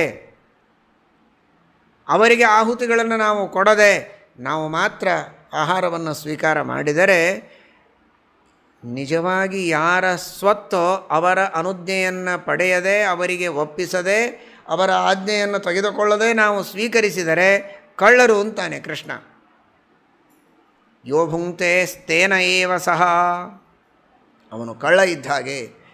ಹೇಗೆ ಇನ್ನೊಬ್ಬರ ಸ್ವತ್ತನ್ನು ಹೇಳದೆ ಕೇಳದೆ ಬಳಕೆಯಾಗಿ ಉಪಯೋಗಿಸುವ, ದುರ್ಬಳಕೆ ಮಾಡಿಕೊಳ್ಳುವಂಥವನು ಕಳ್ಳ, ಹಾಗೆ ದೇವರ, ವಾಯುದೇವರ, ದೇವತೆಗಳ ಸ್ವತ್ತಾದ ಈ ಎಲ್ಲ ವಸ್ತುಗಳನ್ನು ಅವರಿಗೆ ಒಪ್ಪಿಸಿ ಅರ್ಪಿಸಿ ಆಜ್ಞೆಯನ್ನು ಪಡೆದು ನಾವು ಸ್ವೀಕರಿಸಿದರೆ ಧನ್ಯರು. ಇಲ್ಲದಿದ್ದರೆ ನಾವೆಲ್ಲರೂ ಕೂಡ ಕಳ್ಳರಾಗ್ತೇವೆ, ಚೋರರಾಗ್ತೇವೆ. ಹಾಗಾಗಬಾರದು ಅಂತಾದರೆ ಗೃಹಸ್ಥರು ವೈಶ್ವದೇವವನ್ನು ಅವಶ್ಯವಾಗಿ ಮಾಡಲೇಬೇಕು.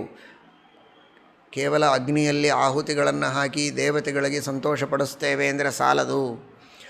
ಮನೆಗೆ ಬಂದಂತಹ ಅತಿಥಿಗಳಿಗೆ, ಅಭ್ಯಾಗತರಿಗೆ ಗೊತ್ತು ಗುರಿ ಇಲ್ಲದಂತೆ, ದಿನ ವಾರಗಳನ್ನು ಸೂಚಿಸಿದಂತೆ ಸಹಜವಾಗಿ ಕಾರ್ಯದ ಭರದಿಂದ ಬಂದವರು ಅತಿಥಿಗಳು, ಹೇಳಿ ಕೇಳಿ ಕರೆಸಿಕೊಂಡು ಆಮಂತ್ರಿತರಾಗಿ ಬಂದವರು ಅಭ್ಯಾಗತರು. ಅತಿಥಿಗಳೇ ಇರಬಹುದು, ಅಭ್ಯಾಗತರೇ ಇರಬಹುದು. ವೈಶ್ವಾನರ ಪ್ರವಿಶತ್ಯತಿಥಿರ್ಬ್ರಾಹ್ಮಣೋ ಗೃಹಾನ್. ಮನೆಗೆ ಅತಿಥಿಗಳು ಬರ್ತಾರೆ ಅಂದರೆ ಅತಿಥಿಗಳ ರೂಪದಲ್ಲಿ ಸಾಕ್ಷಾತ್ ಅಗ್ನಿ ಬರ್ತಾ ಇದ್ದಾನೆ ಅಂತ ಅರ್ಥ. ಅಗ್ನಿ ಮೊದಲಾದ ದೇವತೆಗಳು ಅವನಲ್ಲಿ ಸನ್ನಿಹಿತರಾಗಿರ್ತಾರೆ. ಆ ಬಂದ ಅತಿಥಿಗಳು, ಅಭ್ಯಾಗತರು ಸಂತುಷ್ಟರಾಗಿ ಹೊಟ್ಟೆ ತುಂಬ ಊಟ ಮಾಡಿ ವಿಶ್ರಾಂತಿ ಪಡೆದು ಅವರಿಗೆ ಅಪೇಕ್ಷಿತವಾದ ಕಾರ್ಯಗಳನ್ನು ಪೂರೈಸಿಕೊಂಡು ಮನಸ್ಸು ತುಂಬಿ ಆಶೀರ್ವಾದ ಮಾಡಿ ಮನೆಯಿಂದ ಹೊರಗೆ ಹೊರಟರೆ ಇವನಿಗೆ ಪರಮಮಂಗಲ. ಅದೇ ಅನ್ನ ಸಿಗಲಿಲ್ಲ, ಆಹಾರ ಸಿಕ್ಕಿಲ್ಲ, ಇರುವುದಕ್ಕೆ ಸ್ಥಳ ಸಿಕ್ಕಿಲ್ಲ, ಇನ್ನಿನ ಇತರ ಅನುಕೂಲತೆಗಳಾಗಲಿಲ್ಲ ಅಂತ ಅಸಮಾಧಾನ ಮಾಡಿಕೊಂಡು ಅವರೇನಾದರೂ ನೊಂದುಕೊಂಡು ಹೋದರೆ ಆ ಶಾಪ ಇವನ ನಾನಾ ವಿಧವಾದ ಸೌಭಾಗ್ಯವನ್ನೆಲ್ಲ ಹಾಳು ಮಾಡುತ್ತಂತೆ. ಏತದ್ವೃಂಕ್ತೆ ಪುರುಷಸ್ಯ ಅಲ್ಪಮೇಧಸಃ. ಇವನಲ್ಲಿರತಕ್ಕಂತಹ ಏನೇನು ಪುತ್ರ ಸಂಪತ್ತು, ಪಶು ಸಂಪತ್ತು, ನಾನಾ ವಿಧವಾದ ಸಂಪತ್ತುಗಳಿವೆ, ಅವುಗಳೆಲ್ಲವನ್ನು ಅತಿಥಿ ಅಭ್ಯಾಗತರು ಮನನೊಂದುಕೊಂಡು ಹೋದಾಗ ಇವನು ಕಳೆದುಕೊಳ್ಳಬೇಕಾದಂತಹ ಪ್ರಸಂಗ ಬರುತ್ತೆ. ಬಹಳ ಎಚ್ಚರದಿಂದ ಇರಬೇಕು ಅಂತ ಕಾಠಕೋಪನಿಷತ್ತಿನಲ್ಲಿ ಯಮದೇವರ ಪ್ರಸಂಗದಲ್ಲಿ ನಚಿಕೇತನಿಗೆ ಈ ಮಾತನ್ನು ಹೇಳಿದ್ದನ್ನು ನಾವು ಕೇಳ್ತೇವೆ. ಈಗ ಅದೇ ಯಮದೇವರ ಅವತಾರರಾದಂತಹ ಯುಧಿಷ್ಠಿರನಿಗೆ ಪರಮಾತ್ಮ ಹೇಳ್ತಾ ಇದ್ದಾನೆ. ಇದರ ಅರ್ಥ ನಮ್ಮೆಲ್ಲರನ್ನು ಕುರಿತು ತಿಳಿಸ್ತಾ ಇದ್ದಾನೆ. ಪೂಜಯಂತಿ ಅತಿಥಿಯುಶ್ಚಯೇ ನಿತ್ಯಂ ಸ್ವಾಧ್ಯಾಯಶೀಲಾಶ್ಚ. ಸ್ನಾನ ಸಂಧ್ಯಾವಂದನಾದಿಗಳನ್ನು ಮಾಡುವುದು, ಶಿಖಾಯಜ್ಞೋಪವೀತಾದಿ ಬಾಹ್ಯ ಚಿಹ್ನೆಗಳನ್ನು ಇಟ್ಟುಕೊಳ್ಳುವುದು ಮಾತ್ರ ಅಲ್ಲ, ಮುಖ್ಯವಾಗಿ ತತ್ವಜ್ಞಾನವನ್ನು ಪಡೆದುಕೊಳ್ಳಬೇಕು. ತತ್ವಜ್ಞಾನದ ಸೆಲೆ, ಸತ್ವಜ್ಞಾನದ ಆಗರ ವೇದಗಳು, ಶಾಸ್ತ್ರಗಳು. ಅಂತಹ ವೇದಶಾಸ್ತ್ರಗಳ ಅಧ್ಯಯನವನ್ನು ಮಾಡಬೇಕು ಗುರುಮುಖದಿಂದಲೂ ಅಧ್ಯಯನ ಮಾಡಬೇಕು. ಗುರುಕುಲದಲ್ಲಿ ವಾಸ ಮಾಡಿ ಗುರುಮುಖದಿಂದ ಅಧ್ಯಯನ ಮಾಡಿ ಮುಗಿಸಿದ ಮೇಲೆ ತಾನು ಸ್ವತಃ ನಿತ್ಯದಲ್ಲಿ ಶಾಸ್ತ್ರಾವಲೋಕನವನ್ನು, ಶಾಸ್ತ್ರಾವಮರ್ಶನವನ್ನು ಮಾಡಲೇಬೇಕು, ಬಿಡಲೇಬಾರದು. ಶ್ರವಣಾದಿ ವಿನಾನೈವ ಕ್ಷಣಂ ತಿಷ್ಠೇದಪಿ ಕ್ವಚಿತ್ ಅತ್ಯಶಕ್ಯೇತು ನಿದ್ರಾದೌ ಪುನರೇವ ಸಮಾಚರೇತ್. ಶ್ರೀಮದ್ ಆಚಾರ್ಯರು ಅನುವ್ಯಾಖ್ಯಾನದಲ್ಲಿ ಹೇಳುತ್ತಾರೆ, ನಿರಂತರ ಶಾಸ್ತ್ರಗಳ ಶ್ರವಣ ಮನನ ನಿಧಿಧ್ಯಾಸನಗಳನ್ನು ಮಾಡ್ತಾನೇ ಇರಬೇಕು ಅಂತ. ಈ ರೀತಿಯ ಸ್ವಾಧ್ಯಾಯಶೀಲರಾಗಿರಬೇಕು. ಜಪ ಯಜ್ಞ ಪರಸ್ತಥಾ, ಜಪ ಯಜ್ಞ ಇವುಗಳನ್ನು ಮಾಡ್ತಾ ಇರಬೇಕು. ಎಂದಿಗೂ ಜಪ ಯಜ್ಞಾದಿಗಳನ್ನು ನಿಲ್ಲಿಸಬಾರದು. ಶ್ರೀಮದ್ ಆಚಾರ್ಯರು ಮಹಾಭಾರತ ತಾತ್ಪರ್ಯ ನಿರ್ಣಯದಲ್ಲಿ ಒಂದು ಮಾತನ್ನು ತಿಳಿಸ್ತಾರೆ. ಸ್ವಕರ್ಮ ವಿಪ್ರಸ್ಯ ಜಪೋಪದೇಶವು. ಯಾವುದಪ್ಪ ಮುಖ್ಯವಾಗಿರತಕ್ಕಂತಹ ಕರ್ಮ ಅಂದರೆ ಬ್ರಾಹ್ಮಣನಿಗೆ ಜಪ ಹಾಗೂ ಉಪದೇಶ ಇದು ಬಹಳ ಮುಖ್ಯವಾಗಿರತಕ್ಕಂತಹ ಕರ್ಮ. ಮುಖದಿಂದ ಹುಟ್ಟಿದ ಬ್ರಾಹ್ಮಣ ಮುಖದಿಂದ ಮಾಡಬೇಕಾದ ಕರ್ತವ್ಯ ಕರ್ಮಗಳನ್ನು ಮಾಡಬೇಕಂತೆ. ಜಪ ಮತ್ತು ಉಪದೇಶ. ಅನೇಕ ಮಂತ್ರಗಳಿವೆ. ಶ್ರೀಮದ್ ಆಚಾರ್ಯರು ಉಪದೇಶ ಮಾಡಿದಂತಹ ಮಂತ್ರಗಳಿವೆ, ವೈದಿಕವಾದ ಮಂತ್ರಗಳಿವೆ. ಅಂತಹ ಮಂತ್ರಗಳನ್ನು ಜಪ ಮಾಡಬೇಕು. ತಾನು ತಿಳಿದ 4 ತತ್ವಗಳನ್ನು, ಗುರುಮುಖದಿಂದ ಕೇಳಿ ತಿಳಿದ ತತ್ವಗಳನ್ನು ಸಜ್ಜನರಿಗೆ, ಶಿಷ್ಯರಿಗೆ ಉಪದೇಶವನ್ನು ಮಾಡಬೇಕು. ಈ ರೀತಿಯ ಜಪ ಹಾಗೂ ಉಪದೇಶ ಹಾಗೂ ಯಜ್ಞಯಾಗಾದಿಗಳು, ಪಾಠಪ್ರವಚನಾದಿಗಳು, ಸ್ನಾನ ಸಂಧ್ಯಾವಂದನಾದಿ ಸತ್ಕರ್ಮಗಳನ್ನು ಮಾಡತಕ್ಕಂತಹ ವ್ಯಕ್ತಿಗಳು ಯಾರೋ ಅವರು ನಿಜವಾದಂತಹ ಅರ್ಥದಲ್ಲಿ ಬ್ರಾಹ್ಮಣರು. ಆ ರೀತಿಯ ಸತ್ಕರ್ಮಗಳನ್ನು ಮಾಡಿದರೆ ಮಾತ್ರ ಅವರಿಗೆ ಶ್ರೇಷ್ಠವಾದಂತಹ ಸದ್ಗತಿಯಾಗತ್ತೆ. ಡಂಭ ಅನೃತ ವಿನಿರ್ಮುಕ್ತಾ ಸ್ವದಾರ ನಿರತಾಃ ಸದಾ. ಡಂಭ, ತಾನು ಬಹಳ ಚಿಕ್ಕವ ಅಂತ ತಿಳಿದು ದೊಡ್ಡವ ಅಂತ ತೋರಿಸಿಕೊಳ್ಳುವುದೇನಿದೆ ಇದು ಡಂಭ. ಆತ್ಮಾಲ್ಪತ್ವಂ ಜ್ಞಾತ್ವಾಪಿ ಮಹತ್ವ ಪ್ರದರ್ಶನಂ ಡಂಭ. ಆ ರೀತಿಯ ದಂಭ ಇರಬಾರದು. ಸುಳ್ಳು, ಮೋಸ, ವಂಚನೆ ಇವುಗಳಿರಬಾರದು. ಪರಸ್ತ್ರೀಯರನ್ನು ಕೆಟ್ಟ ದೃಷ್ಟಿಯಿಂದ ನೋಡಲೇಬಾರದು. ವೈಶ್ವದೇವಾದಿಗಳನ್ನು, ಅಗ್ನಿಹೋತ್ರಾದಿಗಳನ್ನು ಚೆನ್ನಾಗಿ ಯಾರು ಮಾಡ್ತಾರೆ ಇಂತಹ ವ್ಯಕ್ತಿಗಳು ಶ್ರೇಷ್ಠವಾದಂತಹ ಬ್ರಹ್ಮಲೋಕವನ್ನು ಹೊಂದುತ್ತಾರೆ. ಪುನಃ ಮತ್ತೆ ಇದೇ ತರಹದ ಶ್ರೇಷ್ಠವಾದ ಜನ್ಮವನ್ನು ದೇವರು ಮತ್ತೆ ಅವರಿಗೆ ಕೊಡ್ತಾನೆ. ಯಾಕೆಂದರೆ ಕೊಟ್ಟ ಜನ್ಮವನ್ನು ಸಾರ್ಥಕ ಮಾಡಿಕೊಂಡಿದ್ದಾರೆ ಅಂತ ಮತ್ತೆ ಶ್ರೇಷ್ಠವಾದ ಜನ್ಮವನ್ನು ಕೊಟ್ಟು ಇನ್ನಷ್ಟು ಮೋಕ್ಷ ಸಾಧನೆಯಾಗುವಂತೆ ಅವರಿಂದ ಮಾಡಿಸಿ ಉತ್ತಮವಾದಂತಹ ಗತಿಯನ್ನು ಕೊಡ್ತಾನೆ ಪರಮಾತ್ಮ ಎಂಬುದಾಗಿ ತಿಳಿಸಿಕೊಟ್ಟಿದ್ದಾನೆ ಶ್ರೀಕೃಷ್ಣ ಪರಮಾತ್ಮ. ಆದ್ದರಿಂದ ಅಂತಹ ಶ್ರೇಷ್ಠವಾದ ಸತ್ಕರ್ಮಗಳನ್ನು ಪ್ರತಿನಿತ್ಯದಲ್ಲಿಯೂ ಮಾಡಬೇಕು. ಸಾಯಂ ಪ್ರಾತರ್ ಹುತಾಶಶ್ಚ ಅಂತ ಈ ಶಬ್ದಕ್ಕೆ ವಾದಿರಾಜ ಶ್ರೀಪಾದಂಗಳವರು ಲಕ್ಷಾಲಂಕಾರದಲ್ಲಿ ಅರ್ಥ ಹೇಳ್ತಾರೆ. ಸಾಯಂ ಪ್ರಾತರ್ ಹುತಾಶಶ್ಚ. ಹುತಾಶ ಅಂದರೆ ಅಗ್ನಿ. ಏನು ಹುತಾಶ ಅಂತ ಇಲ್ಲಿ ಅರ್ಥ ಗೊತ್ತಾಗೋದಿಲ್ಲ. ಅದಕ್ಕೆ ಹುತಾಶ ಅಂದರೆ ಹುತಂ ಅಶ್ನಾತೀತಿ ಹುತಾಶ, ಹುತಶೇಷಂ ಅಶ್ನಾತೀತಿ ಹುತಾಶ ಅಂತ. ಅಗ್ನಿಹೋತ್ರಾದಿಗಳನ್ನು ಮಾಡಿ, ವೈಶ್ವದೇವಾದಿಗಳನ್ನು ಮಾಡಿ, ಆ ಪವಿತ್ರವಾದಂತಹ ಏನು ಅನ್ನ ಇದೆ ದೇವತೆಗಳಿಗೆ, ದೇವರಿಗೆ ಸಮರ್ಪಣೆ ಮಾಡಿ ಉಳಿದ ಅನ್ನ, ಅತಿಥಿ ಅಭ್ಯಾಗತರಿಗೆ ಕೊಟ್ಟು ಉಳಿದ ಅನ್ನ, ಅಂತಹ ಪವಿತ್ರವಾದ ಅನ್ನವನ್ನು ಇವನು, ಪವಿತ್ರ ಅಂದರೆ ಸ್ವಚ್ಛವಾಗಿ ತೊಳೆದು ಅಕ್ಕಿ ತೊಳೆದು ಮಾಡಿದ ಅನ್ನ ಅಲ್ಲ. ಅದಂತೂ ಸರಿ, ಲೌಕಿಕವಾದ ಶುದ್ಧಿ. ಮುಖ್ಯವಾದ ಶುದ್ಧಿ ಅಂದರೆ ದೇವರ ನೈವೇದ್ಯ ಮಾಡಿ, ಯಜ್ಞಯಾಗಾದಿಗಳನ್ನು ಮಾಡಿ, ದೇವತೆಗಳಿಗೆ ಕೊಟ್ಟು, ಅತಿಥಿ ಅಭ್ಯಾಗತರಿಗೆ ಕೊಟ್ಟು ಉಳಿದಂತಹ ಅನ್ನ ಏನಿದೆ ಅದು ನಿಜವಾದ ಪವಿತ್ರ ಅನ್ನ. ಅಂತಹ ಪವಿತ್ರ ಅನ್ನವನ್ನು ಯಾರು ಸ್ವೀಕಾರ ಮಾಡ್ತಾರೋ ಶುದ್ಧವಾದ ಮನಸ್ಸು ಅವರಿಗೆ ಬರುತ್ತೆ ಪವಿತ್ರ ಅನ್ನದಿಂದ. ಅಂತಹ ಮನಸ್ಸಿನಿಂದ ಅವರು ಶುದ್ಧವಾದ ಜ್ಞಾನವನ್ನು ಪಡೆದುಕೊಳ್ಳೋದಕ್ಕೆ ಸಾಧ್ಯ ಇದೆ, ಶ್ರೇಷ್ಠವಾದ ಲೋಕವನ್ನು ಹೊಂದಬಹುದು ಎಂಬುದಾಗಿ ಕೃಷ್ಣ ಪರಮಾತ್ಮ ತಿಳಿಸ್ತಾನೆ. ಶ್ರೀಕೃಷ್ಣಾರ್ಪಣಮಸ್ತು.